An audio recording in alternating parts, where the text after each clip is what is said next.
Pumuntok ang baril niya. Tapos yun nga, patay-patayan na. Mapateleserye man o tunay na buhay, hindi dapat nananaig ang kasamaan sa kabutihan.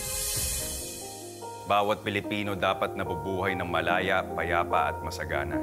Hindi rin tayo dapat matakot na ipahayag ang ating mga hinaing at ipaglaban ang ating mga karapatan.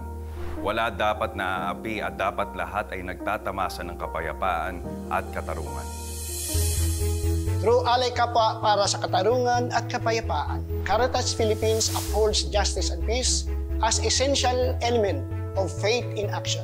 Meron tayong mga programa, lalo na edukasyon para sa kamulatan ng ating mga mamamayan sa kanilang karapatan at tungkulin, dokumentasyon sa karahasan at paglabag sa karapatang pangtao, legal services para tugunan at buwagin ang mga di makatarungang kalakaran at istruktura sa lipunan na nagdudulot ng walang kapayapaan tulad ng red tagging, extrajudicial killing, harassment, corruption, pag-agaw ng lupa sa mga magsasaka at mga katutubo at iba pa.